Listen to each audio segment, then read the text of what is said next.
Hi guys, today I'm going to teach you how to make a candy cube and how to make a candy cube cuff.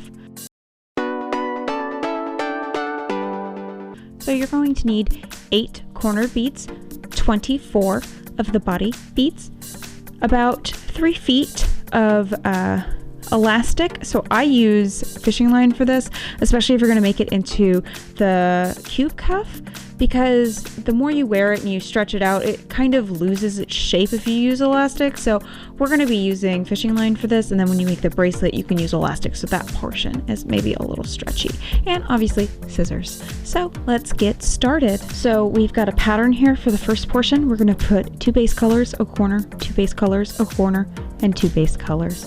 So, and it doesn't matter what side of string you put it on, just stick it in the middle. Okay, let that go down to the middle. Grab both sides of your string. And then we're going to add corner, base, base, corner. Do not let this go down to the bottom yet. Hold on to it.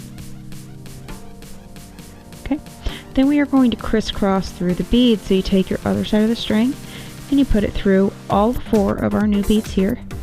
So you've got a crisscross, and we are going to pull it tight. So it should look like this, where you can kind of see the cube kind of coming together. Where the square, you got the 4 corner beads. So now we're going to put 2 beads on each side. So 2 body color here, 2 body color on this string. And we can let those go all the way down. So it's starting to look like this. So next we are going to add a corner, 2 bases, and a corner. Again, one side, and then we're going to crisscross through all 4 of these beads. Okay, and now we've got 2 loops. So we're going to add again 2 of your base colors on both sides. Let that go down. So we're going to have 2 loops, and then a fork over here. We're going to grab one side of it again. We're going to put a corner bead, 2 base color beads, and another corner bead, and we're going to string through all 4 of these again. So crisscross, and now we should have 3 loops. Okay, so next we're going to do our last base color beads. So it's going to be 2 on each side, and we let that go down. So now we have 3 loops, and we've got these beads here. So we're going to take one side of our string, it doesn't matter which side, and we're going to go through this corner bead, this base color bead, this base color bead, and a corner.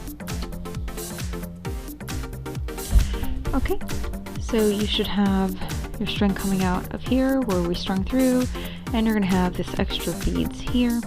So now we're going to actually tie this into a knot. So I'm going to do a surgeon's knot.